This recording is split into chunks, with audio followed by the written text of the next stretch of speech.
Mesdames et messieurs, ça pleure grave du côté de l'OTAN. La Russie vient de porter un coup très dur, un coup fatal sur les forces armées otaniennes. Les mercenaires de l'OTAN, de l'Europe, américains, danois, taïwanais viennent d'être anéantis sur le sol de l'Ukraine.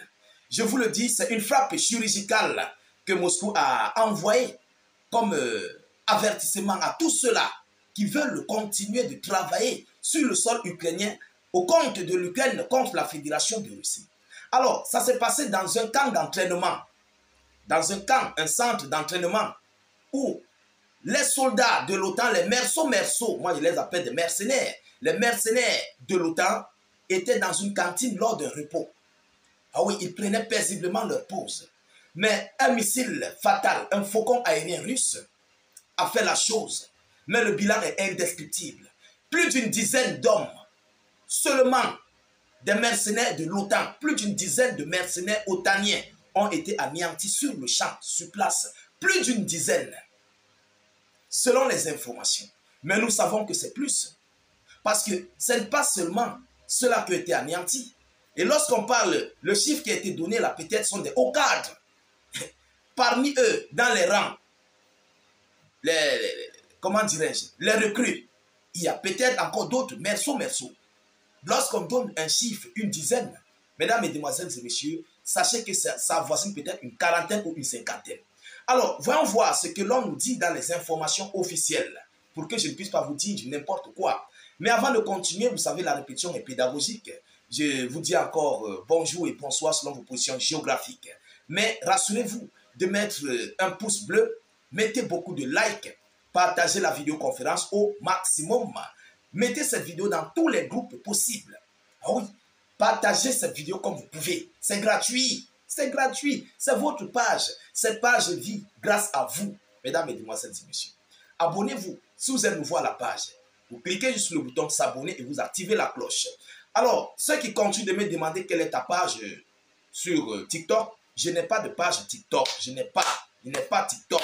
TikTok là, c'est la poubelle. Je suis sur YouTube. Allez sur YouTube, tapez état d'urgence. Sur la barre de recherche, état d'urgence, le premier profil, ça serait moi. État d'urgence sur YouTube. Vous comprenez? Vous vous abonnez, vous likez, vous partagez. Alors, selon les informations officielles, mesdames, mesdemoiselles et messieurs, qu'est-ce que l'on nous dit? Au moins, selon eux, parce que nous savons que c'est vrai, c'est plus, je vous l'ai dit, lorsque les Ukrainiens donnent un pareil chiffre, c'est que c'est énormissime, c'est au-delà. Au moins 12 combattants étrangers. Selon eux, on parle de 12. Et ces 12-là sont les hauts cadres. Vous comprenez? 12 combattants étrangers ont été anéantis lors d'une frappe de missile sur le terrain d'entraînement des forces armées ukrainiennes à Kropivnivsky.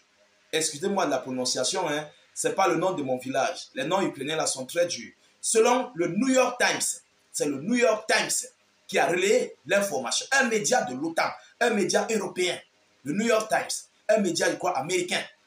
Donc, il ne manque pas. Vous comprenez? Il ne manque pas. Alors, mesdames et messieurs, qu'est-ce que l'on nous dit? Au moins 12 mercenaires étrangers ont été anéantis lors d'une frappe de missiles russes sur le terrain d'entraînement des forces armées ukrainiennes à Kropivnivsky. Selon le New York Times, selon le journal, un missile russe a touché la cantine pendant le déjeuner. Le missile a frappé la cantine pendant le déjeuner des mercenaires américains, colombiens, taïwanais, danois, français, allemands et d'autres pays. Mesdames, mesdemoiselles et messieurs, c'est grave. Et d'autres pays, c'est le New York Times qui le dit, et d'autres pays ont été anéantis sur le champ. Mais comment la Russie a fait pour savoir qu'ils étaient dans la cantine? Alors, cela veut dire que soit un drone russe de reconnaissance survole le territoire, soit parmi eux, parmi les soldats ukrainiens, il y a quelqu'un qui fait l'indique. Vous comprenez? Il y a un indique parmi eux. Il y a des gens là, dans l'armée ukrainienne, qui travaillent en collaboration avec les forces armées russes pour donner toutes les localisations. Retenez ça. Mesdames, Mesdemoiselles et Messieurs, un soldat américain originaire de Floride, témoin oculaire, a déclaré avoir vu des corps anéantis et mutilés, ainsi que des soldats grièvement blessés, gisant près de la cantine. Il a ajouté avoir vu au moins 15 soldats aller au repos éternel et plus de 100 blessés. Et plus de 100 blessés. Et que la frappe avait également mis le feu à un dépôt de munitions, ce qui avait provoqué de nouvelles explosions. L'heure est grave. Ce qui avait provoqué ensuite de nouvelles explosions. Donc, non seulement les merceaux là, ce sont les instructeurs avec d'autres soldats. Et il y a eu encore plusieurs blessés. Et plus de 100 blessés. C'est grave. C'est très, très grave. Je vous le dis sincèrement, ça là, c'est grave. Et la Russie a frappé un dépôt de munitions qui était à côté, à proximité d'eux. Et c'est ce dépôt de munitions, lorsqu'on parle de munitions, on parle des obus, les munitions d'armes, peut-être des missiles et d'autres types d'armes. Et c'est ça qui a fait des explosions secondaires. Donc, non seulement le missile a fait la chose, les explosions secondaires de ces munitions ont encore aggravé, alourdi la situation. Alors, mesdames, mesdemoiselles et messieurs, c'est un soldat américain dépendant de Floride, un soldat de Floride qui était sur le sol, donc un mercenaire américain qui était sur le sol ukrainien et qui est de Floride. Un Américain qui relaie l'information au New York Times. Voilà la vérité aujourd'hui, mesdames et messieurs.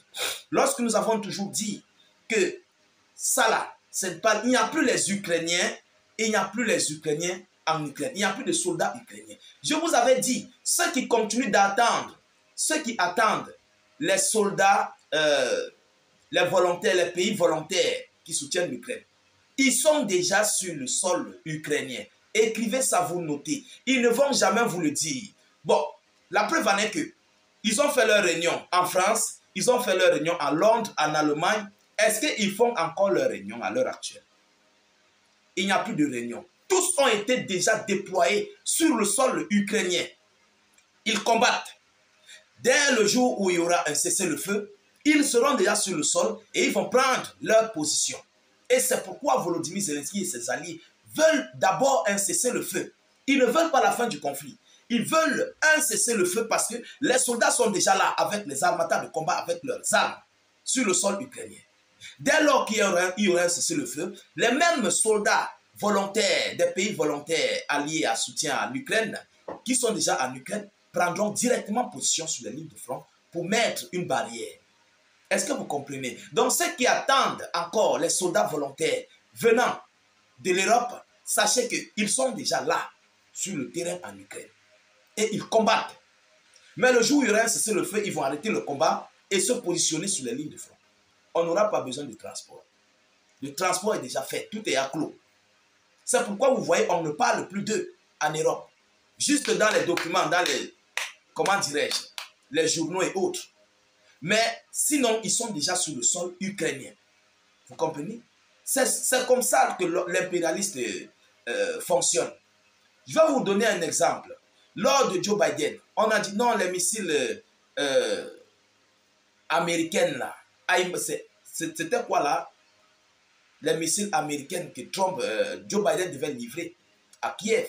Non, on a déjà signé l'accord. Les armes doivent venir. Le soir qui suivait, ça a frappé sur le sol de Kursk. Ça a frappé sur Kursk. Ça a pris combien de temps pour se déployer des États-Unis d'Amérique pour l'Europe? Bon, certes, peut-être c'était déjà sur le sol européen, dans leurs multiples bases de l'OTAN. Peut-être en Pologne même, voire parce que la Pologne fait partie de l'OTAN. Et ils ont juste transféré, c'est vrai. Mais même si c'est ça, quittant de la Pologne jusqu'à Kiev, quittant de Kiev pour les lignes du front, au moins, il faut 48 heures à 72 heures pour positionner les machines, les engins, les lance-missiles et autres. Vous comprenez? Est-ce que vous comprenez? Ça, c'est au cas où ces armes étaient stationnées là, en Pologne, parce que c'est une zone la zone la plus proche. Alors, mesdames, mesdemoiselles et messieurs, Voilà ce qui vient de se passer du côté de l'Ukraine. Partagez cette vidéoconférence au maximum. Mettez-la partout à travers le monde. Sécurisez la vidéo avec un maximum de j'aime. Mettez beaucoup d'avis en commentaire. Je vous reviens tout à l'heure pour une prochaine série d'informations. Soyez encore salués une fois de plus. Ciao, ciao.